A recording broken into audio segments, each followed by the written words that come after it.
ایک دوسرے ڈاکٹر نے ڈاکٹر باسط سے کہا تھا، جو افسوس سے سر ہلا کر رہ گئے تھے۔ جب آرجے کو ڈاکٹر نے بتایا تھا کہ وہ اپنی بینائی کھو چکا ہے تو اسے یقین نہیں آیا تھا۔ وہ پاگلوں کی طرح ہذیانی انداز میں چلایا تھا، وہ تو اسکیننگ آئیز رکھتا تھا، ایسے کیسے وہ اندھا ہو سکتا تھا؟ جب وہ اپنی اس محرومے پہ چلاتا تھا تو اس کے دماغ سے درد کی ٹیسیں اٹھتی محسوس ہوتی تھیں۔ تھوڑا سا اٹھ کر ہلنے جلنے کی کوشش کرتا تھا تو جسم لرز جاتا تھا۔ میرے ساتھ ایسا نہیں ہو سکتا، میں اندھا نہیں ہو سکتا۔ وہ چلاتے چلاتے رونے لگ جاتا تھا۔ وہ آرجے جو لاکھوں دلوں کی دھڑکن تھا، وہ ہاسپٹل میں گمنام پڑا تھا، کسی کو اس کی خبر تک نہیں تھی۔ آرجے کو اپنا دل پھٹتا محسوس ہوتا تھا، جانے کتنے دن ہو گئے تھے وہ اپنے چاروں طرف اندھیرا دیکھ رہا تھا، اور اندھیروں میں جینا بہت تکلیف دہ ہوتا ہے، بہت زیادہ۔ سیدوں کی حویلی میں قیامت ٹوٹ پڑی تھی۔ ہشام پاکستان آ گیا تھا۔ آرجے کی گاڑی سے کچھ فاصلے پر پولیس والوں کو اس کا موبائل اور والیٹ ملا تھا، جس سے اس کی گاڑی کی شناخت ہوئی تھی۔ پولیس والوں کو اس کی باڈی نہیں ملی تھی، ان کے مطابق اسے جلا دیا گیا تھا گاڑی کے ساتھ ہی۔ ہشام تو پاگل ہونے کو ہو گیا تھا۔ آرجے نہیں مر سکتا، ضرور اسے کسی نے کڈنیپ کیا ہے، وہ جان بوجھ کر گاڑی جلا گئے ہیں، وہ نہیں مر سکتا، مجھے میرا بھائی چاہیے، میں نہیں چھوڑوں گا کسی کو۔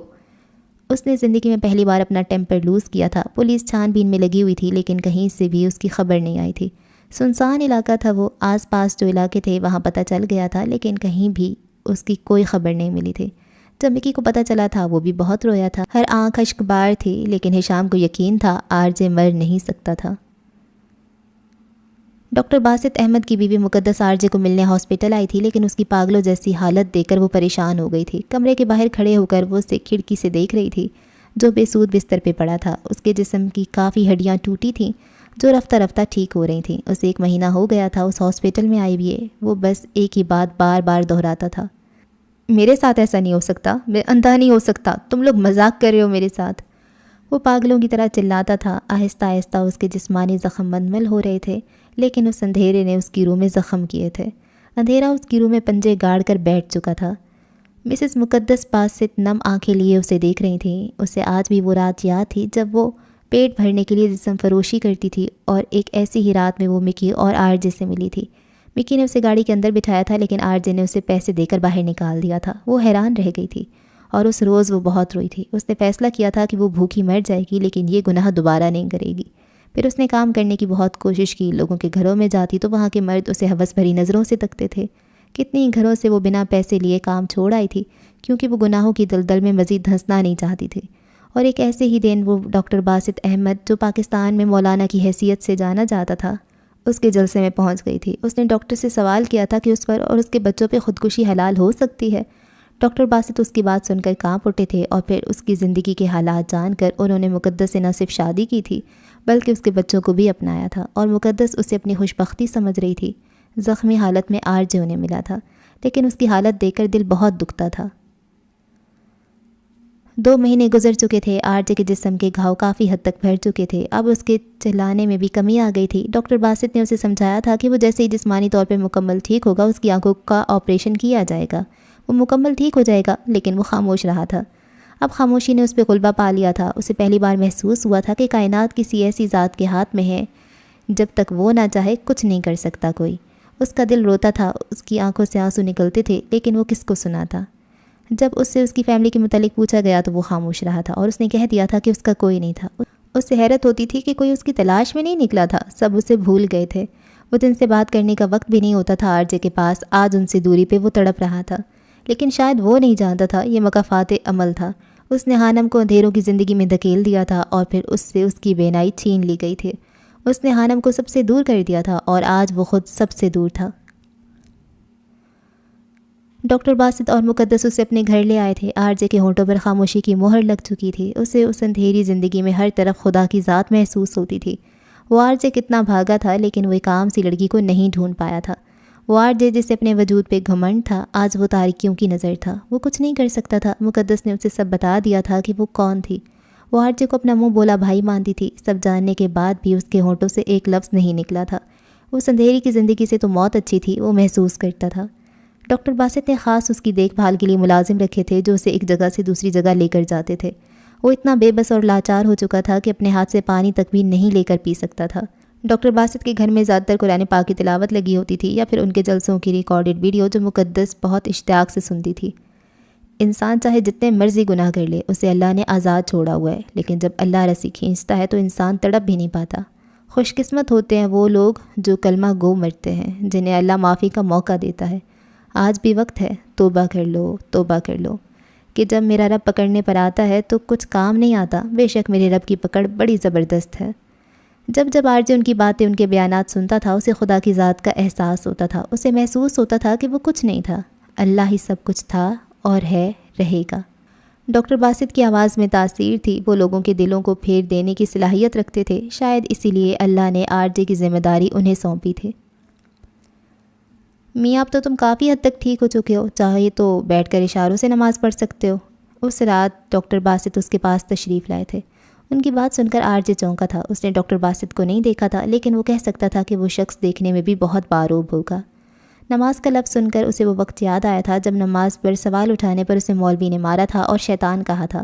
اس روز وہ بچہ اپنی معصومیت کھو کر شیطان بن چکا تھا۔ جو اللہ کے وجود کا انکاری تھا، آج عرصے بعد اس سے کسی نے سوال کیا تھا۔ کیا ہوا، خاموش کیوں ہو؟ وہ پوچھ رہے تھے۔ میں اللہ کی ذات کو نہیں مانتا۔ آرجے کے لہجے میں شکستگی تھی۔ ملحد ہو؟ وہ محبت سے پوچھ رہے تھے۔ آرجے ان کے لہجے پہ حیران ہوا تھا۔ اسے لگا تھا جب ڈاکٹر باسط کو یہ پتہ چلے گا کہ وہ ایک ملحد تھا تو وہ اسے گھر سے نکال کر باہر پھینک دیں گے۔ چلو اچھی بات ہے، وہ سن کر مسکرائے تھے۔ ان کی بات سن کر آرجے کو جھٹکا لگا تھا۔ یہ آپ کیا کہہ رہے ہیں؟ وہ حیرانی سے پوچھ رہا تھا۔ ٹھیک ہی تو کہہ رہا ہوں، بلکہ مبارک ہو میاں تمہیں کہ تم ایک ملحد ہو، تم کافر یا مشرک نہیں ہو۔ آرجے ابھی ان کی بات نہیں سمجھا تھا۔ ایک مولانا ایک ملحد کو اس کے ملحد پہ مبارکباد دے رہا تھا۔ وہ حیران نہ ہوتا تو کیا کرتا؟ کافر اور مشرک لوگ کلمے سے انکاری ہوتے ہیں، وہ ایک اللہ پہ یقین نہیں رکھتے، جبکہ مسلمان کلمہ گو ہوتے ہیں، جبکہ ملحد انجانے میں کلمہ کے پہلے حصے پر خود ہی پورا اترتے، وہ خود ہی اعتراف کرتے ہیں۔ ڈاکٹر باسط کہہ رہے تھے جبکہ آرجے کو سمجھ نہیں آ رہی تھی۔ ملحد کہتا ہے دیر از نو گاڈ، کہ کوئی خدا نہیں، اور کلمے کا پہلا حصہ بھی یہی ہے کہ لا الہ، یعنی کوئی معبود۔ میاں پہلے حصے کی گواہی تم خود دے رہے ہو، بس الہ تک پہنچنا ہے، یعنی اللہ کے سوا۔ وہ خوبصورتی سے بیان کر رہے تھے، جبکہ آرجے تو ان کی بات سن کر دنگ رہ گیا تھا۔ اس کے ملحد ہونے پہ اسے دھتکارا گیا تھا، نفرت کی گئی تھی۔ یہ کون تھا جو اس سے محبت کر رہا تھا؟ آج تک کسی نے اس سے اس کے ملحد ہونے کی وجہ نہیں پوچھی تھی، بس دھتکارا گیا تھا۔ آج کسی نے اس کے ملحد ہونے پر اسے مبارک کہا گیا تھا۔ آپ کون ہیں؟ آرجے پوچھنے پر مجبور ہو گیا تھا۔ اللہ کا بندہ ہوں، جیسے تم اللہ کے بندے ہو، انہوں نے نرمی سے جواب دیا تھا۔ لیکن اللہ آپ سے محبت کرتا ہے، مجھ سے نہیں۔ آرجے کے لہجے میں دکھ کی آمیزش تھی۔ کس نے کہا وہ محبت نہیں کرتا تم سے؟ وہ اب پوچھ رہا تھا۔ اگر وہ مجھ سے محبت کرتا تو مجھے اندھیروں میں نہیں دھکیلتا۔ وہ اگر تم سے محبت نہ کرتا ہوتا تو تمہیں بنا کلمہ پڑھے، بنا توبہ کیے موت کے حوالے کر دیتا۔ اس نے تمہیں دوسری زندگی دی، تمہیں اپنا آپ بدلنے کا موقع دیا۔ اس سے زیادہ محبت کون کرتا ہے کسی سے؟ تم اس کے انکاری ہو میاں، لیکن وہ رب ہے، وہ اپنے بندوں کو اچھے سے جانتا ہے۔ اس نے تمہیں آزمائش میں ڈالا ہے اور یقیناً انعام بہت بڑا رکھا ہوگا۔ کہتے ہیں نیک لوگ پھولوں کی طرح ہوتے ہیں، جو بھی ان کے قریب ہوتا ہے وہ اسے خوشبوؤں سے معطر کر دیتے ہیں۔ انسان کی صحبت سے اس کی پہچان ہوتی ہے، اس لیے نیک لوگوں میں بیٹھنے کا کہا گیا ہے، اور نیک لوگوں کا اثر کبھی نہ کبھی ہو ہی جاتا ہے۔ آرجے دل بدل رہا تھا۔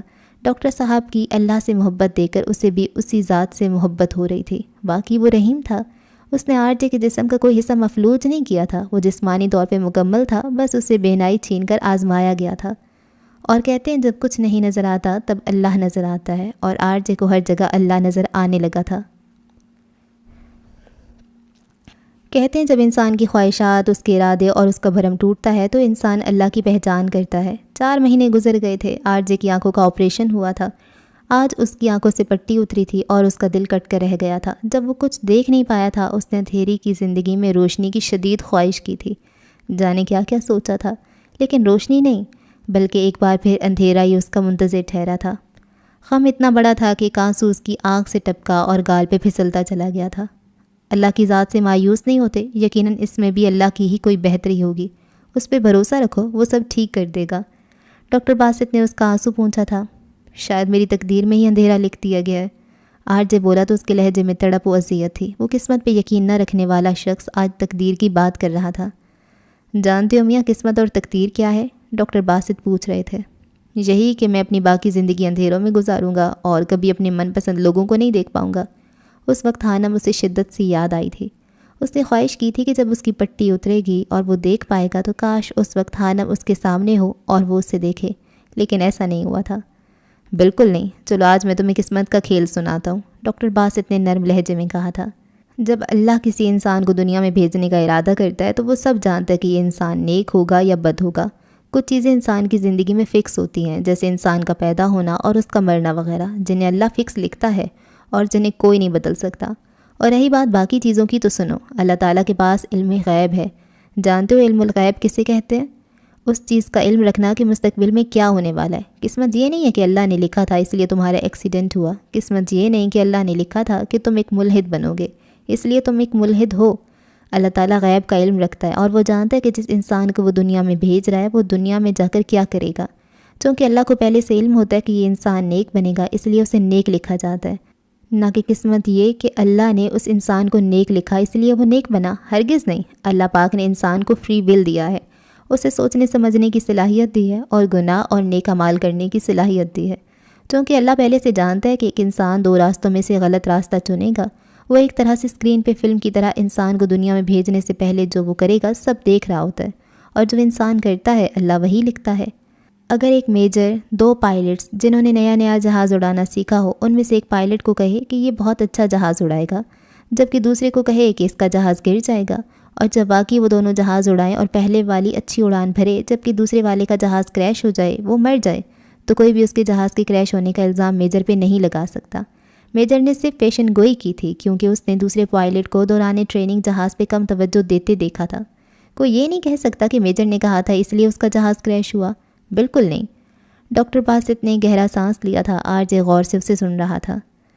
تمہیں اللہ کو پتہ ہوتا ہے کہ اس انسان نے دنیا میں جانے کے بعد توحید سے انکار کرنا ہے تو اللہ اسے کافر لکھتا ہے، لیکن وہ اس انسان کو سوچنے سمجھنے کی صلاحیت دیتا ہے۔ جو لوگ کافر سے مسلمان ہوتے ہیں یہ بھی اللہ کو پہلے سے علم ہوتا ہے، اس لیے اللہ لکھتا ہے کہ یہ ایک وقت پر مسلمان ہوگا، کیونکہ اللہ کو پتہ ہوتا ہے کہ یہ انسان ایک وقت میں میری کھوج کرے گا اور پھر ایمان لے آئے گا، اس لیے اللہ اس کی تقدیر میں مسلمان ہونا لکھتا ہے، نہ یہ کہ اللہ نے اس کی تقدیر میں مسلمان ہونا لکھا اس لیے وہ ہو گیا۔ اللہ یہ بھی جانتا ہے کہ کس انسان پہ کون سی مشکل آئے گی اور پھر وہ انسان دعا مانگے گا۔ چونکہ اللہ کو پہلے سے پتہ ہوتا ہے کہ یہ انسان دعا مانگے گا تو اللہ لکھ دیتا ہے کہ یہ ایک وقت پہ مصیبت کے ٹل جانے کی دعا مانگے گا، لہٰذا اس انسان پر سے اس مصیبت کو ٹال دیا جائے گا۔ اس کو کہتے ہیں دعا سے تقدیر بدلنا۔ دراصل تقدیر بدلی نہیں جاتی، بلکہ پہلے سے لکھا ہوتا ہے کہ ایک وقت پر انسان دعا کرے گا، جس کا اللہ کو پہلے سے علم ہوتا ہے، اس لیے اللہ وہ مصیبت ٹال دیتا ہے۔ سب کچھ پہلے سے لکھا جا چکا ہے، لیکن اللہ نے سب کچھ پہلے سے دیکھنے کے بعد لکھا ہے، کیونکہ اللہ علم الغیب رکھتا ہے، وہ ہر انسان کی فطرت کو اچھے سے جانتا ہے۔ وہ سیاہ رات میں سیاہ پتھر پہ چلنے والی سیاہ کیڑی کی حرکت کو بھی پہچان لیتا ہے، تو کیا وہ دلوں کے راز سے واقف نہیں ہوگا؟ کیا وہ اپنے پیدا کردہ انسان کی فطرت سے لا علم رہ سکتا ہے؟ نہیں، ہرگز نہیں۔ یہ اب تمہارے ہاتھ میں ہے میاں کہ تم اللہ کے وجود کا اقرار کرو گے یا انکار، کیونکہ اس نے تمہیں ہر طرح کی چھوٹ دے رکھی ہے، سوچنے سمجھنے کی صلاحیت، غور کرنے والی عقل۔ ان سب کے باوجود تم کیا اپناتے ہو؟ یہ تمہارے ہاتھ میں، اللہ نے تمہیں مجبور نہیں کیا۔ یہ بات میں نہیں جانتا لیکن اللہ جانتا ہے، تم اللہ کے وجود کا اب انکار کرو گے یا اقرار، اور اسی لحاظ سے اس نے تمہاری تقدیر میں تمہارے مسلمان یا ملحد ہونے کا لکھا رکھا ہے۔ اگر تم توبہ کرو گے تو یہ مت سمجھنا کہ اللہ نے لکھا ہے تو میں توبہ کروں گا، اس لیے بنا سوچے سمجھے توبہ کر رہا ہوں، بلکہ اللہ پہلے سے جانتا ہے کہ تم توبہ کرو گے یا نہیں۔ اگر کرو گے تو اس نے لکھا ہے کہ یہ شخص توبہ کرے گا، اگر نہیں کرو گے تو یہ بھی اللہ نے لکھا ہے کہ یہ انسان سوچنے سمجھنے کی صلاحیت کے باوجود توبہ نہیں کرے گا۔ لوگ اپنی ناسمجھی کا بوجھ تقدیر پہ ڈال کر بری و ذمہ ہو جاتے ہیں، جبکہ وہ جانتے ہی نہیں کہ انہوں نے ایسا ہی کرنا تھا۔ یہ اللہ پہلے سے جانتا تھا، اس لیے اللہ پاک نے ایسا لکھا۔ تم پر اللہ کا خاص کرم ہے، مجھے پتہ ہے تم ضرور اس کی ذات کے متعلق سوچو گے، تم حالات و واقعات کو سمجھو گے، اور پھر اگر تمہاری ہدایت کی طلب ہوگی اور تم ہدایت چاہتے ہو تو اپنے دل سے پوچھو۔ اگر ایسا ہے تو یقیناً اللہ لکھ چکا ہے کہ اس شخص کو ہدایت کی طلب ہوگی اور اسے ہدایت دی جائے گی۔ ڈاکٹر باسط تو جا چکے تھے، لیکن آر جے کو ایک نیا رخ دکھا گئے تھے۔ گہرے اندھیرے میں اسے روشنی کی ایک کرن نظر آئی تھی۔ کاش آر جے نہ مرتا، کتنا اچھا ہوتا کہ وہ زندہ رہتا اور مرجان کے لیے کام کرتا۔ یہ رحمان اسٹوڈیو تھا جہاں مسٹر رحمان پچھلے 4 مہینوں سے روزانہ ایک ہی بات دہراتے تھے۔ انہیں آر جے کی موت کا گہرا صدمہ پہنچا تھا۔ ابھی تو انہوں نے آر جے کی آواز میں وہ جادو محسوس کیا تھا جس کی انہیں تلاش تھی، اور اس سے پہلے وہ اس جادو کو قید کر سکتے۔ وہ شخص ہی مر گیا تھا۔ کتنے ہی لوگ تھے جو مسٹر رحمان کی طرح آر جے کی موت کا غم منا رہے تھے، جبکہ کچھ لوگ ایسے بھی تھے جو کہہ رہے تھے کہ ایسے لوگوں کو ایسی بھیانک موت ملتی ہے اور پھر ایسے گنہگار کافر لوگ ساری عمر جہنم میں سڑتے ہیں۔ بنا اپنے اعمال کا جائزہ لیے ہر شخص اس کی ذات پہ تبصرہ کر رہا تھا، اور ایک آر جے تھا جو اندھیروں میں روشنی کو تلاش کر رہا تھا، بنا یہ جانے کہ لوگ اس کے متعلق کیسی کیسی باتیں بنا رہے ہیں۔ جانے لوگ اپنا تجزیہ کیوں نہیں کرتے۔ جب دل تمہارا اپنا ہو پر باتیں ساری اس کی ہوں، جب سانسیں تمہاری اپنی ہوں اور خوشبو آتی اس کی ہو، جب حد درجہ مصروف ہو تم وہ یاد اچانک آئے تو، جب آنکھیں نیند سے بوجھل ہوں تم پاس اسے ہی پاؤ تو، پھر خود کو دھوکہ مت دینا اور اس سے جا کر کہہ دینا اس دل کو محبت ہے تم سے، اس دل کو محبت ہے تم سے۔ وہ آنکھیں بند کیے صوفے سے ٹیک لگائے بیٹھا تھا، چہرے پہ ایک ہلکی سی مسکراہٹ پھیلی تھی، یقیناً تصور میں وہ کسی کو اپنے بہت قریب محسوس کر رہا تھا۔ کیا سوچ رہے ہو روحان، کس کے خیالوں میں گم ہو؟ اچانک مقدس نے اسے پکارا تھا۔ وہ کب سے اس کے سامنے بیٹھی تھی، اسے خیالوں میں مگن دیکھ رہی تھی۔ وہ ایک دم سیدھا ہوا تھا۔ ارے مقدس آپ کب آئیں؟ آر جے کی کوئی بڑی بہن نہیں تھی۔ جب مقدس نے اسے اپنا منہ بولا بھائی کہا تھا، تب سے آر جے کے دل میں اس کے لیے جگہ بڑھ گئی تھی۔ وہ اسے آپ ہی کہتا تھا اور اسے یہ محسوس ہوا تھا کہ رشتے کتنے خوبصورت ہوتے ہیں۔ مدیحہ اسے بھائی بھائی کہتی تھی، وہ اکثر اس کا دماغ خراب کر کے رکھتی تھی، لیکن اب تو مہینے گزر گئے تھے کسی اپنے کی آواز سنے۔ اسے اب احساس ہوا تھا کہ اپنے اپنے ہی ہوتے ہیں۔ اب کوئی فون کر کے اسے ڈانٹنے والا نہیں تھا، کوئی اسے گدھا کہنے والا نہیں تھا۔ ہمارا علم یہ ہے کہ جب تک ہم سے نعمتیں چھن نہیں جاتی ہمیں ان کی قدر نہیں ہوتی۔ تب آئی جب تم کسی کو محسوس کر کے مسکرا رہے تھے، مقدس نے شرارت سے کہا تھا۔ آر جے پھیکی سی ہنسی ہنس دیا تھا۔ دعا کریں میری بہنائی لوٹ آئے، بہت کچھ دیکھنے کی شدت سے خواہش پیدا ہو چکی ہے۔ وہ جانے کس جذبے کے تحت کہہ رہا تھا۔ انشاءاللہ سب ٹھیک ہوگا، مقدس نے پورے یقین سے کہا تھا۔ آر جے حیران ہوتا تھا، وہ دونوں میاں بیوی نہ تو اس پہ غصہ کرتے تھے اور نہ نفرت کرتے تھے، بے لوث محبت کرتے تھے۔ اسے احساس ہو رہا تھا خدا کی بنائی گئی کائنات میں اچھائی اپنے پورے وجود کے ساتھ موجود تھی۔ آج صبح سے موسم کافی خوشگوار تھا، ٹھنڈی ٹھنڈی ہوائیں روح کو معطر کر رہی تھیں۔ گرمی کا موسم رخصت ہونے کو تھا۔ 9 ستمبر کا دن تھا۔ آر جے کو اچھی طرح یاد تھا یہ ہانم کا جنم دن تھا۔ اسے سمجھ نہیں آ رہا تھا کہ وہ خوش ہوئے یا روئے۔ آج ڈاکٹر باسط بھی گھر پہ ہی تھے، اس کا ہاتھ پکڑ کر کمرے سے باہر نکال لائے تھے۔ اب ان کا رخ لان کی طرف تھا۔ وہ آر جے کو کمرے میں بند رہنے سے منع کرتے تھے۔ یہاں نیچے بیٹھو نرم گھاس پہ، دیکھنا نیچے بیٹھنا کتنا سکون دیتا ہے، انسان کو اپنی عاجز ہونے کا احساس ہوتا ہے۔ وہ لان میں رکھی کرسیوں کو چھوڑ کر صاف ستھری نرم و ملائم گھاس پہ بیٹھ چکے تھے۔ بہت بہت شکریہ ڈاکٹر صاحب، آپ سے رشتہ کیا ہے میں نہیں جانتا، لیکن آپ کو سننا اچھا لگتا ہے۔ شاید موسم کا اثر تھا یا خوبصورت دن کا، آر جے خوش دلی سے کہہ رہا تھا۔ چلو میاں، آج اس خوبصورت موسم میں تمہیں سب سے خوبصورت کلمات سناتا ہوں، اپنی سب سے من پسند صورت۔ کیا سننا چاہو گے ترجمے کے ساتھ میری پسندیدہ ترین آیات کو؟ وہ پوچھ رہے تھے۔ جی ضرور، آر جے نے اس بات میں سر ہلایا تھا۔ ڈاکٹر باسط حافظ قرآن تھے اور اس وقت باوضو تھے۔ انہوں نے خوبصورتی سے پڑھنا شروع کیا۔ بسم اللہ الرحمن الرحیم، شروع اللہ کے نام سے جو بڑا مہربان اور نہایت رحم کرنے والا۔ آر جے کے ذہن میں ایک دھماکہ ہوا تھا۔ اسے وہ محلے کی مسجد یاد آ گئی تھی جس میں بچے زور زور سے سر ہلا کر پڑھتے نظر آ رہے تھے۔ وہ خود بھی انہیں بچوں میں شامل تھا۔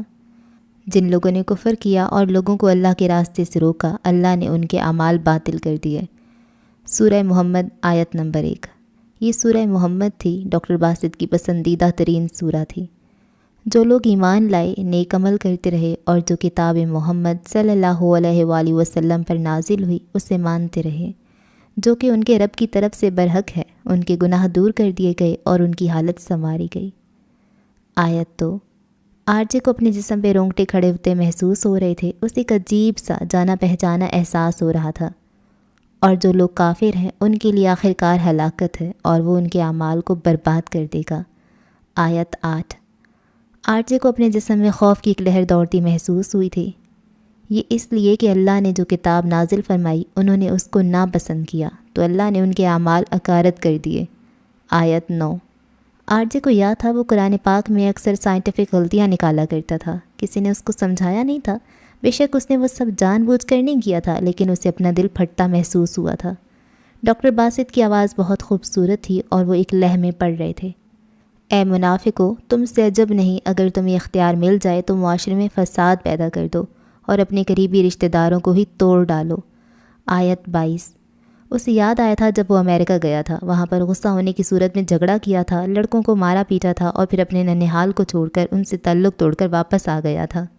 اور یہی لوگ ہیں جن پر اللہ نے لعنت کی ہے اور ان کو بہرا اور ان کی آنکھوں کو اندھا کر رکھا ہے۔ آیت 23۔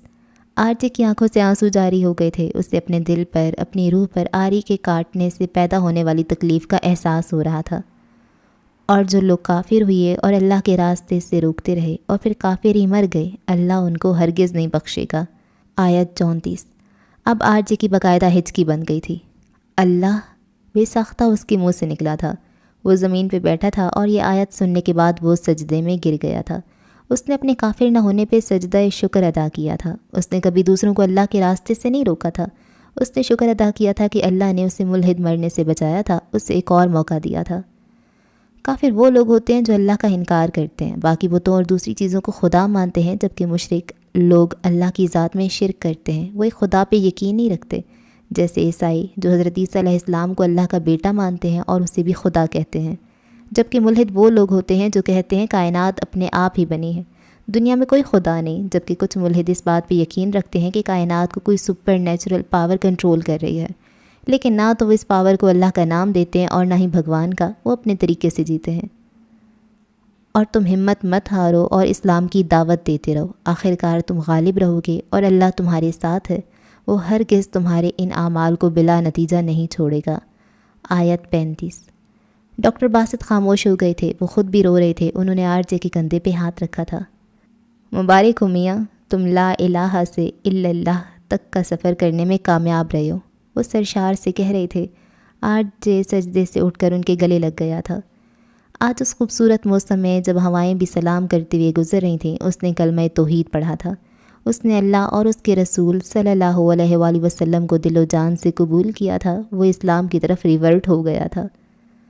آرجے مر گیا، ختم ہو گیا وہ شخص جو خدا کے وجود سے انکاری تھا۔ روحان جبیل زندہ ہو گیا ہے، اور تمہیں پتہ ہے روحان جب ایک انسان دائرہ اسلام میں داخل ہوتا ہے تو اس کے پچھلے تمام گناہوں کو مٹا دیا جاتا ہے، اس کی برائیوں کو نیک اعمال میں بدل دیا جاتا ہے، اور وہ اس طرح گناہوں سے پاک ہو جاتا ہے جیسے ابھی جنم لیا ہو، اور اسی لیے تم آج سے روحان ہو، روحان جبیل، روحوں جیسا پاک صاف۔ ڈاکٹر باسط اس کی پچھلی زندگی سے اچھی طرح واقف تھے، اور ان کے ان الفاظ نے روحان کو روح تک سرشار کر دیا تھا۔ وہ مسکرا دیا تھا، اس نے اپنی روح کو بہت ہی ہلکا پھلکا محسوس کیا تھا، اور عائشہ جبیل نے اپنی منتوں مرادوں سے مانگے گئے بیٹے کا نام روحان کیوں رکھا تھا، یہ راز آج کھلا تھا، اسے ہدایت دی گئی تھی، اور بے شک ہدایت اسے ملتی ہے جسے طلب ہو، اور اللہ ہر انسان کی طلب سے خوب واقف ہے۔ 7 مہینے گزر چکے تھے، اکتوبر کا مہینہ تھا، رات کے وقت ہوا میں خنکی بڑھنے لگی تھی۔ اسے ہشام یاد آیا تھا، اور اس کے ساتھ ہی حانم بھی۔ اسے یاد تھا جب وہ حانم کو ڈھونڈ ڈھونڈ کر پاگل ہو گیا تھا، اور اس روز بخار کی حالت میں تپ رہا تھا، تو ہشام نے اسے کچھ کہا تھا جسے وہ سمجھ نہیں پایا تھا، لیکن آج اسے سمجھ آ گئی تھی۔ تمہیں پتہ ہے آرجے، تم نے کتنا بڑا گناہ کیا ہے، مجھے ڈر ہے اس گناہ اور ظلم کی زد میں کہیں ہمارا پورا خاندان نہ آ جائے۔ ایسا کیا کر دیا میں نے؟ وہ نکاہت کی وجہ سے مشکل سے بول پایا تھا۔ تمہیں پتہ ہے اس معصوم لڑکی کا نام حانم تھا؟ پتہ ہے حانم کا مطلب کیا ہے؟ حانم کا مطلب عورت ہے، یعنی مقدس چیز، جس سے اللہ نے آدم کی پسلی سے بنایا تاکہ فرشتوں کو بھی اس کا علم نہ ہو، اور تم نے ایک عورت کے تقدس کو پامال کرنے کی کوشش کی۔ تمہیں ایک راز دیا گیا جو تمہیں انجانے میں معلوم ہوا، تم نے اس راز کو اجاگر کرنے کی کوشش کی جسے اللہ نے خود چھپایا ہوا تھا، تم اسے دنیا کو بتانا چاہتے تھے۔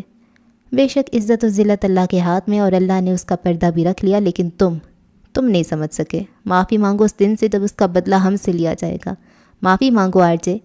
ہشام کی بات سن کر اسے غصہ آیا تھا، وہ بار بار اسے اس کی غلطی یاد کروا دیتا تھا، اسے کوفت ہوتی تھی، وہ فون بند کر چکا تھا، لیکن آج اسے شدت سے یہ الفاظ یاد آئے تھے، آج وہ واقعی ڈر گیا تھا۔ حانم کو دیکھنے اور ڈھونڈ کر اسے معافی مانگنے کی طلب بڑھ گئی تھی۔ اسے یاد آیا تھا اس کی ایک رضائی بہن تھی، مدیحہ، جو شادی شدہ تھی، لیکن پھر بھی اسے خوف محسوس ہوا تھا، اور اس نے صدق کے دل سے حانم کے مل جانے کی دعا کی تھی تاکہ اسے معافی مانگ سکے۔ روحان اور ڈاکٹر باسط لندن آئے تھے۔ روحان کا دوبارہ آپریشن ہونا تھا آنکھوں کا۔ ڈاکٹر باسط نے اس سے کہا تھا کہ وہ چاہے تو اپنے گھر والوں کو خبر کر دے، ان سے مل لے، لیکن آرجے نے اس حالت میں ان سے نہیں ملنا چاہتا تھا۔ اس نے بھی ملنے سے انکار کر دیا تھا، اور یوں ڈاکٹر باسط اسے اکیلے ہی کو لے کر لندن لے آئے تھے۔ مجھے کچھ دیر لان میں بٹھا دیں، میں ٹھنڈی ہوا میں سانس لینا چاہتا ہوں، تب تک آپ ڈاکٹر سے رپورٹس کے متعلق بات کر لیں۔ آرجے کی بات سن کر ڈاکٹر باسط اسے لان میں رکھے پتھر کی بینچ پہ بٹھا کر خود ہاسپٹل کے اندر چلے گئے تھے۔ وہ لوگوں کی آوازیں سن سکتا تھا، محسوس کر سکتا تھا، لیکن دیکھ نہیں سکتا تھا۔ وہ اندر سے ہی نہیں، باہر سے بھی بدل چکا تھا۔ تم احسن کو لے کر اندر جاؤ، میں ذرا فون سن کر آتا ہوں، اس نے اپنے ایک دوست کو کہا تھا جو دوسرے دوست یعنی احسن کو لے کر اندر کی جانب چلا گیا تھا۔ یہ ہشام تھا جو لندن اپنے دوستوں کے ساتھ ٹور پہ آیا تھا۔ احسن کی طبیعت خراب تھی، اس کی آنکھیں کچھ دنوں سے سوجن کا شکار تھیں، وہ اسی کے چیک اپ کے لیے آئے تھے۔ ہشام جیسے ہی فون کال ریسیو کر کے لان میں داخل ہوا تھا، سامنے پتھر کے بینچ پہ بیٹھے وجود کو دیکھ کر وہ دنگ رہ گیا تھا۔ وہ آرجے تھا، اس کا سب کچھ۔ وہ کتنی ہی دیر بے یقینی سے اسے دیکھتا رہا تھا، پھر جیسے سکتا ٹوٹا تھا۔ آرجے، وہ خوشی سے چلاتا اس کی طرف پڑا تھا۔ آرجے، یہ تم ہی ہو نا؟ ہشام اسے چھو کر دیکھ رہا تھا۔ ہشام کی آواز سن کر روحان کی روح فنا ہوئی تھی۔ وہ بھی اپنے گھر والوں سے ملنا چاہتا تھا، لیکن اس حالت میں نہیں۔ شامو کاکا، اس کے لب پھڑپھڑائے تھے، وہ بے دہانے میں ہاتھ مار رہا تھا۔ آرجے، تم زندہ ہو، میں جانتا تھا تم زندہ ہو۔ ہشام نے اسے گلے لگایا۔ وہ جس کے مرنے کی خبر سن کر سید حویلی کے لوگ پچھلے کئی مہینوں سے رو رہے تھے، اسے سامنے اور زندہ دیکھ کر ہشام کی حالت غیر ہو چکی تھی۔ وہ اتنا خوش تھا کہ اپنی اس خوشی میں روحان کا عجیب طرح کا انداز نوٹ ہی نہیں کر پایا تھا۔ روحان بیٹا چلیں؟ اچانک ڈاکٹر باسط کی آواز ابھری تھی۔ ڈاکٹر، یہ ہشام ہے، میرا بھائی۔ روحان کی آواز کانپ رہی تھی۔ ہشام نے چونک کر ڈاکٹر باسط کو دیکھا تھا۔ اور شامو کاکا، یہ ڈاکٹر باسط ہیں، میرے رہنما، میرے محسن، ان کی وجہ سے آج میں زندہ ہوں۔ روحان کی بات سن کر ہشام ڈاکٹر باسط کی طرف پڑھا تھا۔ بہت بہت شکریہ ڈاکٹر صاحب، آپ نے سید حویلی کی جان بچائی ہے۔ ہشام ڈاکٹر باسط کے گلے لگے ان کا شکریہ ادا کر رہا تھا۔ ایسی کوئی بات نہیں ہے، جسے اللہ بچائے اسے کوئی مار نہیں سکتا، ڈاکٹر باسط نے نرمی سے کہا تھا، اور پھر روحان کی طرف دیکھا جس کے چہرے پہ الگ ہی چمک تھی۔ روحان بینچ کے ساتھ رکھی اسٹک اٹھا کر کھڑا ہوا تھا۔ یہ منظر دیکھ کر ہشام کو اپنی روح فنا ہوتے محسوس ہوئی تھی۔ اس کے چہرے کا رنگ زرد پڑ چکا تھا۔ فکر نہ کرو، بہت جلد روحان اپنی آنکھوں سے اس دنیا کو تسخیر کرے گا۔ ہشام کی حالت سمجھتے ہوئے ڈاکٹر باسط نے اس کے کندھے پہ ہاتھ رکھ کر اسے دلاسا دیا تھا۔ ہشام بس سر ہلا کر رہ گیا تھا۔ اس نے آنکھوں میں آئی نمی کو صاف کیا تھا اور پھر روحان کی طرف بڑھ گیا۔ 3 ماہ بعد وقت گزر رہا تھا۔ ان 3 مہینوں میں وہ شخص سر تا پیر بدل گیا تھا۔ کتنے خوش ہوئے تھے سید حویلی کے نفوس جب وہ زندہ سلامت اپنے پیروں پہ چل کر حویلی میں داخل ہوا تھا۔ بی جان تو باقاعدہ گلے لگ کر روئی تھیں۔ مقدس آپی کی دعائیں قبول ہوئیں۔ روحان کا یقین رنگ لے آیا تھا۔ اللہ نے اسے اس کی آنکھوں کی بینائی لوٹا دی تھی۔ سید حویلی میں سب اسے زندہ سلامت دیکھنے سے زیادہ اسے بدلا ہوا دیکھ کر حیران ہوئے تھے۔ سید جمیل کو اپنی آنکھوں پہ یقین نہیں آیا تھا جب انہوں نے ماضی کے آرجے اور حال کے روحان کو نماز پڑھتے دیکھا تھا۔ وہ بہترین طریقے سے نماز ادا کرتا تھا۔ سید جمیل بہت روئے تھے جب انہیں آرجے کی موت کی خبر ملی تھی۔ میں منتوں مرادوں سے مانگی گئی تمہاری اس نعمت کی حفاظت نہیں کر سکا، مجھے معاف کر دینا عائشہ، مجھے معاف کر دینا۔ وہ دنیا کے سامنے مضبوط نظر آنے والا شخص اکیلے کمرے میں اپنی محبوبہ بیوی کی تصویر کے سامنے خوب رویا تھا۔ تم دیکھنا حیدر، مجھے پورا یقین ہے میرا روحان ایک دن دنیا میں وہ روشن ستارہ بن کر چمکے گا جس کی روشنی لوگوں کے وجدان کو منور کر دے گی۔ وہ دنیا کو راہ دکھائے گا جس پہ چلنے سے لوگ خدا کو پا لیں گے۔ آج عائشہ جبیل کی بات اسے سچ ہوتے محسوس ہو رہی تھی۔ بہت بہت مبارک ہو سید صاحب، اللہ نے آپ کو بہت بڑا تحفہ دیا ہے۔ اسے نماز پڑھتے دیکھ کر محلے کے لوگوں نے سید جبیل کو مبارکباد دی تھی۔ مسرت جذبات سے سید جبیل کی آنکھیں نم ہوئی تھیں۔ حالات و واقعات نے مکی یعنی مستقیم کو بدل ڈالا تھا۔ وہ روحان سے ملنے آیا تو حیران رہ گیا۔ تو آرجے واقعی مر چکا ہے؟ وہ پھیکا سا مسکرایا تھا۔ ہاں، آرجے مر چکا ہے، لیکن روحان جبیل زندہ ہے، اس نے مسکرا کر جواب دیا تھا۔ مہرو کی امی کی وفات ہو چکی تھی۔ مہرو اور مکی کی شادی ہو چکی تھی۔ مکی کو حانم کے الفاظ نے بدلنے میں بہت مدد کی تھی۔ اللہ نے ہمیشہ مستقیم کو صراط کے ساتھ رکھا ہے۔ تم تو مستقیم تھے، تم کیسے بھٹک گئے؟ آج بھی حانم کے الفاظ اس کے کانوں میں کسی ہتھوڑے کی مانند لگتے تھے۔ مکی کی 2 بہنیں تھیں، ایک بڑی جو شادی شدہ تھی اور ایک چھوٹی جس کی شادی طے تھی۔ اسے خوف تھا کہ انہوں نے جو حانم کے ساتھ کیا تھا اس کا بدلہ لیا جائے گا۔ وہ جانتا تھا مکافات عمل طے ہے۔ اس نے بہت دعائیں کی تھیں کہ اس کی گناہوں کی سزا کی لپیٹ میں اس کی بہنیں نہ آ جائیں، لیکن خدا کا کرنا ایسا ہوا تھا کہ بڑی بہن بیوہ ہو گئی تھی اور چھوٹی بہن کا رشتہ ٹوٹ گیا تھا۔ شادی سے کچھ دن پہلے لڑکے والوں نے بنا وجہ بتائے رشتہ توڑ دیا تھا۔ وہ اپنے رب کی حضور بہت رویا تھا، جانے کہ وہ انسان گناہ کرنے سے پہلے نہیں سوچتا۔ اس پر جو مشکل وقت آیا تھا اس نے مکی کو بدل دیا تھا، اس نے مستقیم بنا دیا گیا تھا، اور وہ اب اپنے آپ کو پرسکون محسوس کرتا تھا۔ بس حانم سے معافی مانگنی باقی تھی۔ وقت سب کچھ بدل دیتا ہے، مجھے خوشی ہے اللہ نے ہمارا رخ گمراہی کے رستے سے موڑ دیا، مستقیم کہہ رہا تھا۔ شادی بہت بہت مبارک ہو، روحان مسکرایا تھا۔ میں نے تمہیں بہت یاد کیا، بہت۔ میری ہر پریشانی کو منٹوں میں ختم کرنے والا میرا دوست میرا ساتھ نہیں تھا، مستقیم کی آنکھیں نم تھیں۔ میں نے بھی تمہیں اپنی ہر آوارہ گردی میں بہت یاد کیا، جس میں میں نے اکیلے ہی حانم کو بہت ڈھونڈا۔ تم چلے گئے تھے مکھی، تم بھی چھوڑ گئے تھے حانم کی طرح۔ شاید اسے بھی سب یاد تھا۔ معاف کر دو مجھے، میں ڈر گیا تھا۔ مجھے لگا کہ جو ہم نے، خاص طور پر تم نے کیا، اس کی سزا اگر میں تمہارے ساتھ رہوں گا تو بھی مجھے ملے گی۔ لیکن میں بھول گیا تھا کہ جو میں نے کیا اس کی سزا تو مجھے ہی ملنی تھی۔ وہ روحان کے گلے لگا تھا اور روحان کو ایک بار پھر سب یاد آ گیا تھا۔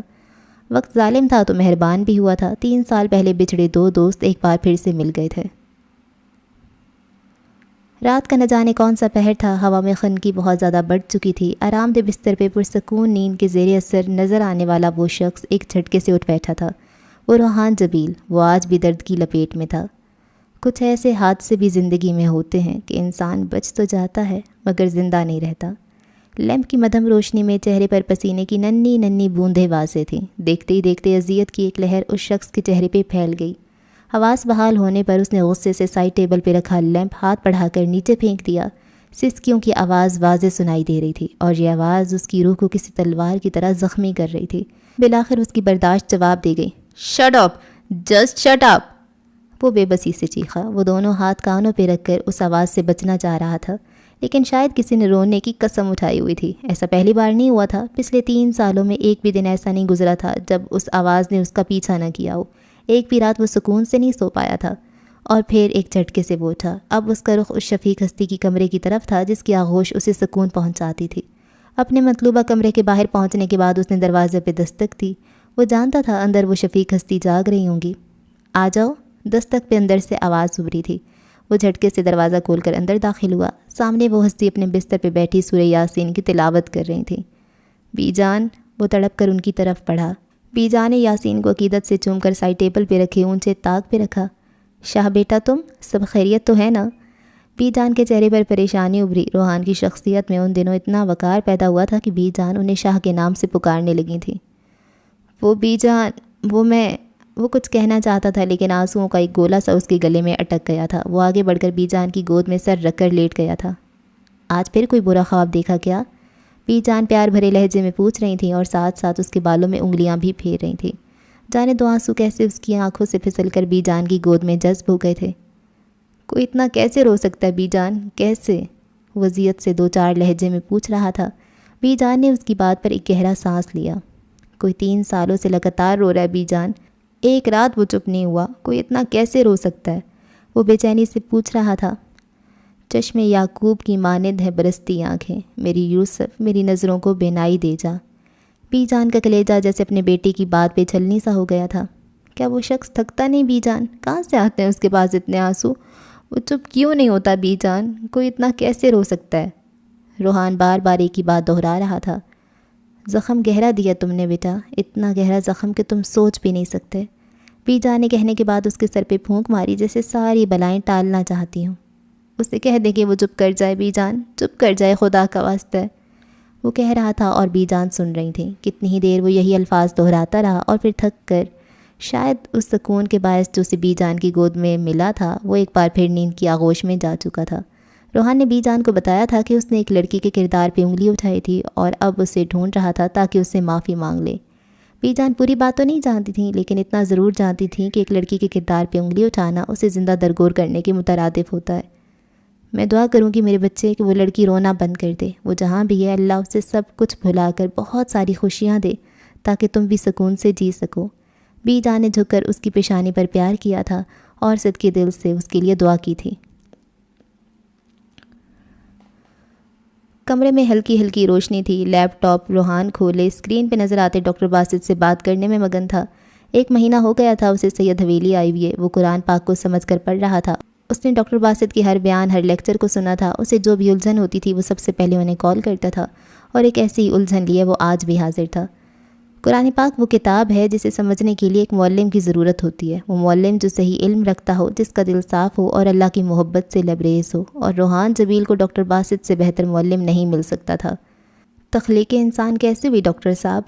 ایک مقام پہ قرآن کریم میں بیان کیا گیا ہے کہ انسان کو نطفے سے پیدا کیا گیا ہے، جبکہ ایک دوسرے مقام پہ کہا گیا ہے کہ آدمی کو مٹی سے پیدا کیا گیا ہے۔ کیا یہ دونوں آیات باہم متصادم نہیں؟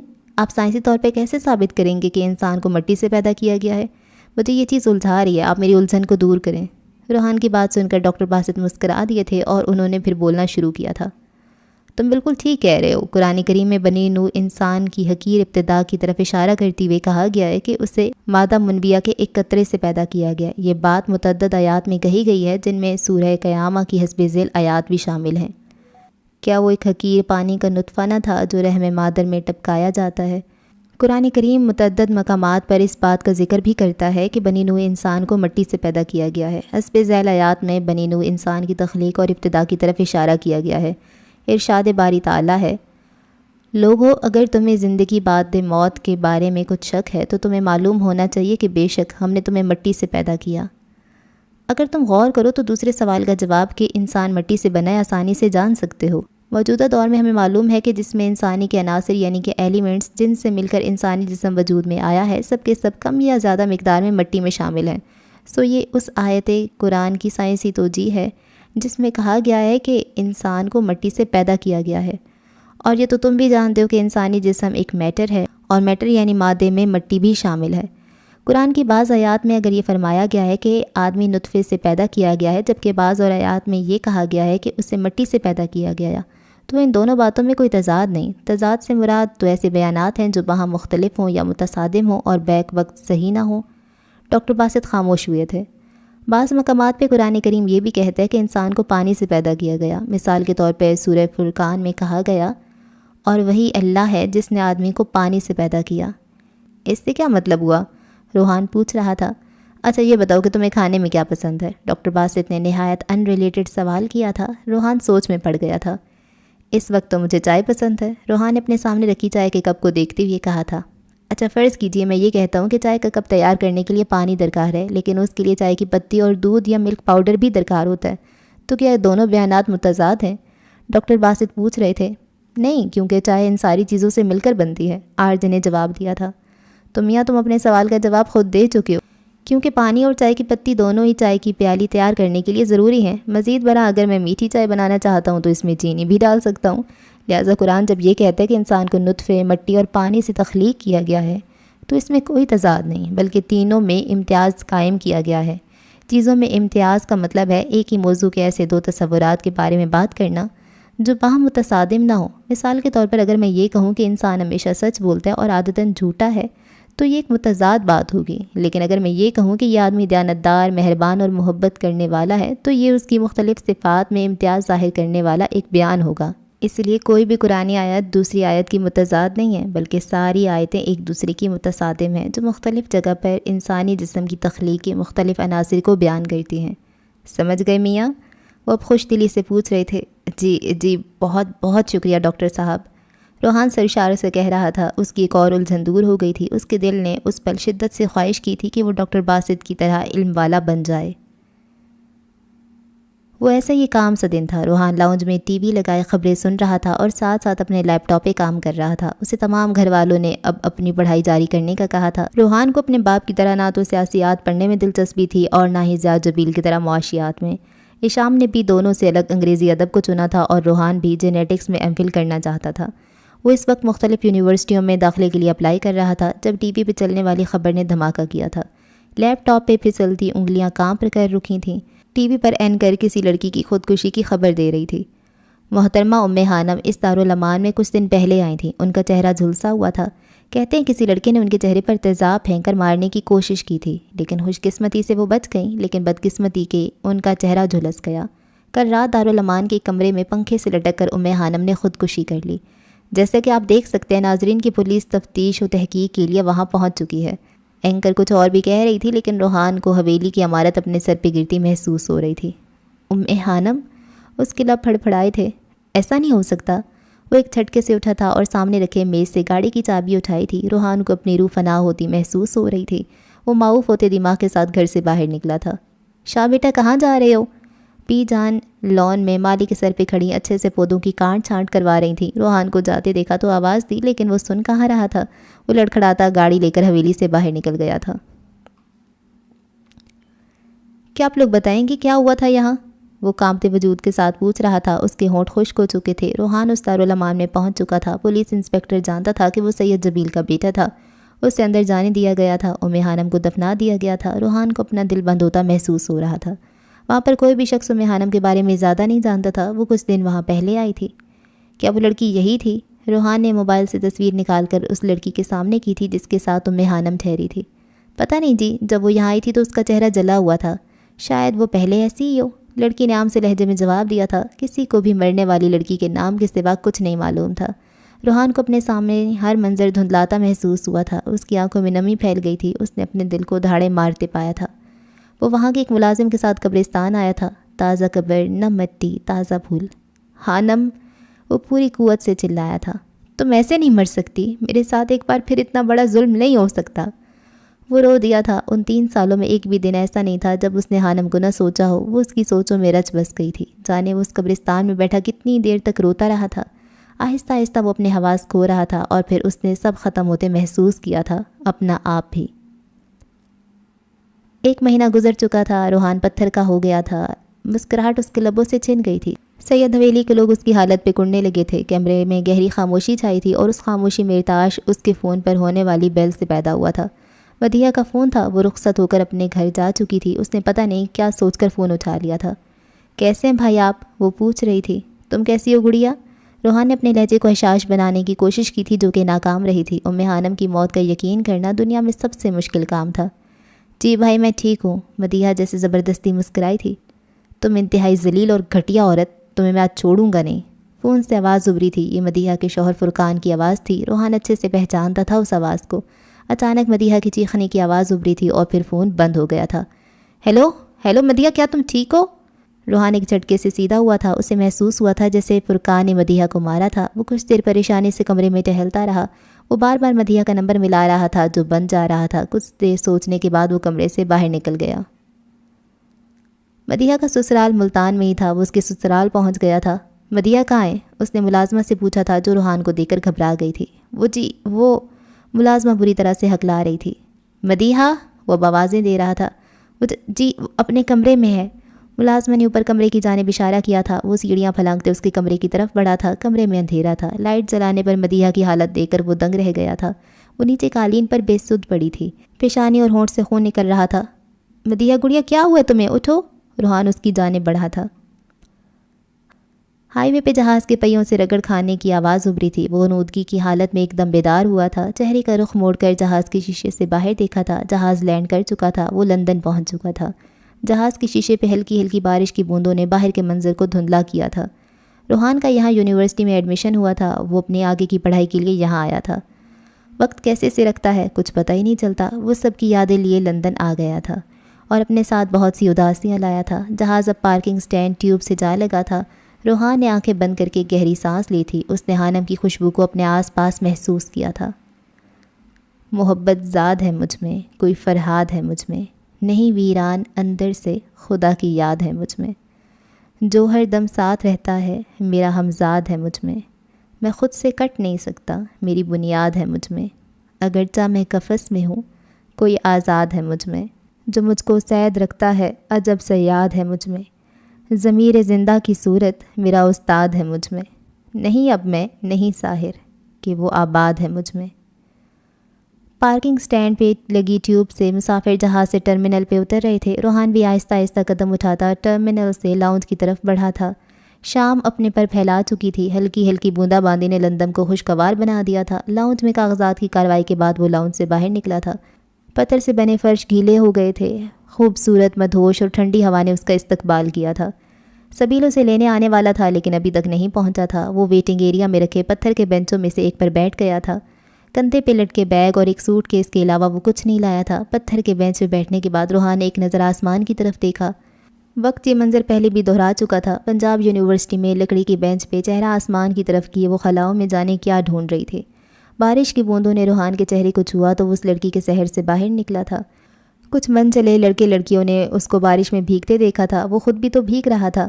وہ اپنا باطن جل تھل کرنا چاہتا تھا جو صدیوں سے کسی آگ کی بھٹی میں جل رہا تھا، لیکن اندر جلتی آگ کو بجھانا بارش کے بس میں نہیں ہوتا۔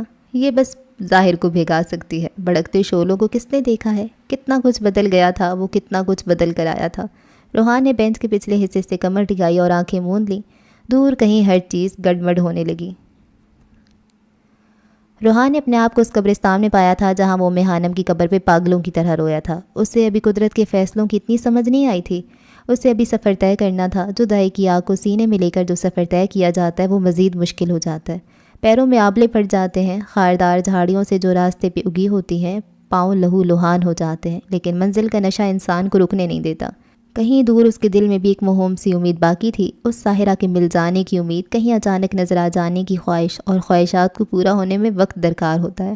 ایک لمبا سفر طے کرنا پڑتا ہے اور روحان نے اس سفر کا آغاز کر دیا تھا۔ اس روز اسے قبرستان سے ملازم اٹھا کر لائے تھے۔ وہ اگلے دن تک بے ہوش رہا تھا، تیز بخار سے اس کا جسم پھنک رہا تھا۔ یا اللہ میرے بچے کو صحت و تندرستی عطا کر۔ بی جان اسے پانی کی ٹھنڈی پٹیاں کرتی ہوئے دعائیں کر رہی تھیں۔ ڈاکٹر نے انجیکشن لگایا تھا۔ دھیرے دھیرے رات کے کسی پہر میں اس کا بخار کا زور ٹوٹ گیا تھا، لیکن جب اس کی آنکھ کھلی تو روحان کو اپنے دل کے بین کرنے کی آوازیں صاف سنائی دے رہی تھیں۔ آنکھوں میں نمی گھل گئی تھی۔ وہ اسے کتنا چاہتا تھا یہ آج پتہ چلا تھا۔ دنیا میں شاید ہی کسی مرد نے کسی عورت سے اتنی محبت کی ہوگی جتنی روحان بن حیدر جبیل نے خانم سے کی تھی۔ اسے تو خود اپنی محبت کی شدت کا اندازہ نہیں تھا۔ حوصلہ رکھو میاں، قدرت کے فیصلوں میں چھپی مصلحت ہم نہیں جانتے، یہ بس خدا ہی بہتر جانتا ہے۔ تم خود کو مضبوط بناؤ، تمہیں ابھی بہت کچھ کرنا ہے، اور یاد رکھنا اس مشکل سفر میں تمہاری محبت ہی تمہاری طاقت بنے گی، یہ میرا وعدہ ہے تم سے۔ ڈاکٹر باسط کی بات سن کر وہ مسکرا دیا تھا۔ وقت بہت بڑا کھلاڑی ہے، وقت سے زیادہ شاطر کوئی نہیں۔ یہ انسان کو توڑنے میں کوئی کمی نہیں چھوڑتا۔ جب ایک انسان وقت و حالات کا مقابلہ کرنے کے لیے کھڑا ہو جاتا ہے، وقت اس پہ حالات کی ایسی کاری ضربیں لگاتا ہے کہ انسان بلبلا کر رہ جاتا ہے۔ وقت نے روحان کے ساتھ بھی ایسے ہی کچھ کیا تھا۔ اس کی جان سے پیاری اکلوتی بہن کو اس کے شوہر نے بری طرح سے مارا تھا۔ اس کے جسم پر جگہ جگہ زخموں کے نشان تھے۔ روحان غصے سے پاگل ہو رہا تھا۔ وہ اسے اٹھا کر ہاسپٹل لے آیا تھا۔ مدیحہ کے زخموں پر جگہ جگہ پٹیاں کی گئی تھیں، اور پٹیوں میں جکڑے اس کے وجود کو دیکھ کر روحان کا دل کر رہا تھا کہ وہ سب کو آگ لگا دے، لیکن وہ مدیحہ کے ہوش میں آنے کا انتظار کر رہا تھا تاکہ اس سے تفصیل سے بات کر سکے۔ 1 گھنٹے بعد ڈاکٹر نے اس کے ہوش میں آنے کی اطلاع دی تھی۔ مدیحہ، وہ بھی اختیاری کمرے کی طرف بھاگا تھا۔ مدیحہ اپنی آنکھیں کھولنے کی کوشش کر رہی تھی جو سوجن کا شکار تھی۔ وہ پہلے سے بہت زیادہ کمزور ہو گئی تھی۔ میڈیکل کی طالبہ ہونے کے باوجود مدیحہ اپنا بہت خیال رکھتی تھی۔ وہ جبیل خاندان سے تھی، اور اس خاندان میں موجود تمام نفوس کی طرح وہ بھی بہت پیاری تھی۔ بیڈ پہ پڑا وہ وجود کہیں سے بھی روحان کو مدیحہ جبیل کا نہیں لگا تھا۔ بھائی، مدیحہ نے اسے پہچاننے کے بعد پکارا تھا۔ کیا ہوا گڑیا، رو کیوں رہی ہو، اور یہ سب کیا ہوا ہے؟ روحان نے اس کا ہاتھ تھامتے ہوئے پوچھا تھا۔ وہ بری طرح ہچکیوں سے رو رہی تھی۔ اس کا نازک وجود کانپ رہا تھا۔ روحان کو اپنا دل کٹتا محسوس ہو رہا تھا۔ اس نے تو آج تک گھر میں کسی کو مدیحہ کو ڈانٹنے تک نہیں دیا، اور کہاں اسے جانوروں کی طرح تشدد کا نشانہ بنایا گیا تھا۔ کیا ہوا ہے مجھے بتاؤ، اور رونا بند کرو۔ روحان نے اسے اپنے قریب کیا تھا۔ بھائی مجھے وہاں نہیں جانا، وہ فرقان وہ اچھے انسان نہیں ہے، انہوں نے مجھ پہ الزام لگایا اور مجھے روز مارتے ہیں، وہ مجھے بد کردار کہتے ہیں۔ مدیحہ کی باتیں سن کر روحان کو اپنا سانس رکتا محسوس ہوا تھا۔ اس کے چہرے کی رگیں تن گئی تھیں۔ غصے کی شدید لہر اس کے پورے جسم میں پھیل گئی تھی۔ ہوا کچھ یوں تھا کہ مدیحہ جس ادارے میں پڑھتی تھی وہاں اس کا ایک کلاس فیلو تھا، ارحم نام کا، جو اسے بہت پسند کرتا تھا اور کتنی بار اپنی پسندیدگی کا اظہار کر چکا تھا۔ پسند تو مدیحہ بھی اسے کرتی تھی، لیکن اس نے کبھی اقرار نہیں کیا تھا۔ وہ اپنے خاندان کو جانتی تھی۔ وہ جانتی تھی اس کی شادی اس کے بڑے بابا اور چھوٹے بابا سائیں کی مرضی سے ہوگی۔ اس سے پہلے اس پسند کو اظہار کا موقع ملتا، آنن فانن اس کا رشتہ پکا ہوا اور نکاح ہو گیا۔ وہ کتنے دن یونیورسٹی نہیں گئی۔ کیا ہوا مدیحہ، تم ٹھیک ہو؟ اتنے دنوں سے یونیورسٹی نہیں آئی؟ ارحم کا میسج پڑھ کر اسے بہت دکھ ہوا تھا۔ ان کی کبھی فون پر بات نہیں ہوئی تھی۔ ارحم کا پہلی دفعہ میسج آیا تھا۔ میرا نکاح ہو چکا ہے، مجھے اب تنگ مت کرنا، وہ اسے جواب دے چکی تھی۔ ایسا نہیں ہو سکتا، میں تمہیں بہت پسند کرتا ہوں، تم کسی اور سے کیسے شادی کر سکتی ہو؟ اس کے سوالوں سے تنگ آ کر وہ فون بند کر چکی تھی۔ اور پھر وہ ہوا جس کا کبھی کسی نے سوچا بھی نہیں تھا۔ آرتی کا ایکسیڈنٹ ہوا تھا، اس کے مرنے کی خبر ملی تھی۔ دکھ اتنا بڑا تھا کہ مدیحہ اپنا دکھ بھول گئی تھی، اور پھر ایک دن لڑکے والوں کی طرف سے زور دینے پر اس کی رخصتی کر دی گئی۔ اسی رات جب فرقان کمرے میں آیا تو مدیحہ بیڈ پہ نہیں تھی، یقیناً وہ واش روم میں تھی۔ البتہ اس کا موبائل بیڈ پہ پڑا ہوا تھا جو کب سے رنگ کر رہا تھا۔ فرقان نے آگے بڑھ کر فون اٹھایا تھا۔ کہاں مصروف ہو تم مدیحہ، بات کیوں نہیں کرتی ہو؟ میں جانتا ہوں تم بھی مجھ سے محبت کرتی ہو، پھر تم نے کسی اور سے شادی کیوں کی؟ میں اپنے گھر والوں کو تمہارے گھر بھیجنے والا ہی تھا۔ ارحم نان سٹاپ بول رہا تھا۔ کسی لڑکے کے منہ سے اس طرح کی باتیں سن کر فرقان کا پارا ہائی ہوا تھا۔ اس نے موبائل کو غصے سے دیوار میں مارا تھا۔ کچھ ٹوٹنے کی آواز سن کر مدیحہ باہر نکلی تھی۔ وہ اپنے کپڑے بدل چکی تھی۔ مسلسل بھاری کپڑوں میں بیٹھنے کی وجہ سے اس کی کمر اکڑ گئی تھی۔ رات کے 3:30 کا وقت تھا۔ وہ اب آیا تھا۔ مدیحہ نے حیرت سے پہلے فرقان اور پھر موبائل کو دیکھا جو کئی ٹکڑوں میں بٹ چکا تھا۔ مدیحہ کو اپنی ٹانگوں سے جان نکلتی محسوس ہوئی تھی۔ سید فرقان اور کچھ نہیں بلکہ ایک پڑھا لکھا جاہل تھا۔ وہ غصے سے پھنکارتا مدیحہ کی طرف پڑا تھا۔ اس سے پہلے وہ کچھ کہتی فرقان نے اس کے منہ پہ تھپڑ مارا تھا۔ وہ نیچے گری تھی۔ مدیحہ کے تو ہوش اڑ گئے تھے۔ بدذات عورت، تمہیں میں نہیں چھوڑوں گا۔ وہ منہ سے غلاظت بک رہا تھا اور پھر یہ سلسلہ رکا نہیں۔ سال ہونے والا تھا، وہ ایسی فرقان کے تشدد کا نشانہ بنی تھی۔ اس کے خاندان کو وہ گھٹیا کہتا تھا، اسے بدکردار کہتا تھا۔ وہ کہتی تو کس سے کہتی؟ بی جان نے رخصتی کے وقت کہا تھا کہ اب اس کا سب کچھ فرقان ہی ہے، وہ تمہارا محافظ ہے، لیکن یہاں تو وہ اس کے لیے موت کا فرشتہ بن کر آیا تھا۔ اس کی خوش قسمتی تھی کہ روحان نے فون پہ سب سن لیا، ورنہ مزید کچھ دنوں میں وہ مر ہی جاتی۔ اپنی بہن کے منہ سے دل دہلا دینے والی باتیں سن کر روحان کے پورے جسم میں اذیت کی لہر پھیل گئی تھی۔ بھائی مجھے فرقان کے ساتھ نہیں رہنا، وہ بہت برا ہے، میں نے کچھ نہیں کیا، وہ رو رو کر بتا رہی تھی۔ تم فکر نہ کرو، میں کرتا ہوں اس کا علاج۔ وہ ایک جھٹکے سے کھڑا ہوا تھا۔ بھائی وہ بہت خطرناک ہے، وہ آپ کو بھی نقصان پہنچائے گا۔ وہ ڈر گئی تھی۔ تم فکر نہ کرو اور پرسکون ہو جاؤ، اب سب ٹھیک ہوگا۔ وہ اس کا گال تھپ تھپا کر دروازے کی طرف بڑھا۔ اس سے پہلے وہ دروازے تک پہنچتا فرقان اندر داخل ہوا تھا۔ اس کے چہرے پر گھبراہٹ تھی، لیکن وہ خود پہ قابو پا چکا تھا۔ یہاں کیوں لائے ہو اسے؟ لیڈی ڈاکٹر گھر آ جاتی، فرقان غصے سے بولا تھا۔ اس کی بات سن کر روحان کا دماغ گھما۔ یہ کیا کیا تم نے میری بہن کے ساتھ؟ روحان غصے سے سرخ آنکھ کے لیے دھاڑا تھا۔ اس نے خود پہ ضبط رکھنے کے لیے مٹھیاں بھینچ رکھی تھیں۔ کچھ نہیں کیا میں نے، یہ تمہاری بہن دیکھ رہے ہو اسے؟ چکر چلاتی ہے دوسرے لڑکوں سے، بدکردار ہے یہ۔ فرقان کے لہجے میں حقارت تھی۔ ایک پل کے لیے روحان سن ہوا تھا۔ بدکردار ہو تم مس خانم، بدکردار ہو تم۔ اس کے اپنے الفاظ اس کی سماعت سے ٹکرائے تھے۔ آج پتہ چلا تھا اسے یہ الفاظ سننا کتنا مشکل ہوتا ہے۔ اس کے الفاظ وقت نے آج اسے لوٹ آئے تھے۔ یہ بس ایک پل تھا، اگلے ہی پل وہ فرقان کی طرف بڑھا تھا اور ایک زوردار گونسا اس کے منہ پہ رسید کیا تھا۔ تمہاری ہمت کیسی ہوئی یہ باتیں کہنے کی؟ تم جانتے بھی ہو وہ تمہاری بیوی ہے اور تم اس پر ہی کیچڑ اچھال رہے ہو۔ روحان کا گوسا کھا کر فرقان لڑکھڑایا تھا۔ میں جانتا ہوں وہ میری بیوی ہے، لیکن تم شاید بھول گئے ہو، وہ میری ہے، میں جو چاہے کروں اور یہ ہمارا آپس کا معاملہ ہے۔ حواس بحال ہونے پر فرقان چیخا تھا۔ مدیحہ تو پھٹی پھٹی نگاہوں سے دونوں کو دیکھ رہی تھی۔ وہ تمہاری بیوی ہے، تمہاری غلام نہیں جو تم جو چاہے سلوک کرو۔ روحان کو غصہ آ رہا تھا۔ ایسی گھٹیا اور بدکردار بیوی اسی قابل ہے۔ اس سے پہلے فرقان مزید کچھ کہتا، روحان نے اسے پکڑ لیا تھا اور اب وہ اسے بری طرح سے پیٹ رہا تھا۔ نکاہت کی وجہ سے مدیحہ کی چیخ بھی نہیں نکل رہی تھی۔ وہ بیڈ سے اترنا چاہتی تھی، لیکن ہاتھ میں لگی ڈرپ اسے اس بات کی اجازت نہیں دے رہی تھی۔ میرا ایمان اور عقیدہ بدلا ہے، میری فطرت نہیں بدلی۔ میرا رخ اللہ کی طرف موڑا ہے، لیکن یہ مت سمجھنا کہ میں لڑنا بھول گیا ہوں۔ میں تم جیسے گھٹیا لوگوں کے لیے آج بھی آرزے ہوں۔ اگر تم نے دوبارہ کسی لڑکی کو چھوا یا اس کے ساتھ ایسا سلوک کیا تو تمہیں جان سے مار ڈالوں گا۔ وہ دبی دبی آواز میں چیخا تھا۔ کمرے میں رکھی چیزوں سے ان کے ٹکرانے کے باعث نیچے گر کر آوازیں ابھری تھیں، جسے سن کر نرسیں اور ڈاکٹر کمرے میں آئے تھے۔ دونوں کو مشکل سے چھڑوایا گیا تھا۔ دونوں بری طرح سے ہانپ رہے تھے۔ فرقان جو اپنے آپ کو شیر سمجھتا تھا، روحان سے اچھی خاصی دھلائی کروانے کے بعد اب صدمے میں تھا۔ وہ گھور گھور کر مدیحہ کو دیکھ رہا تھا۔ آپ لوگوں کو پتہ نہیں یہ ہسپتال ہے، جائیں یہاں سے، ڈاکٹر نے فرقان کی طرف دیکھ کر کہا تھا۔ وہ غصے میں سب کو دیکھتا چلا گیا تھا۔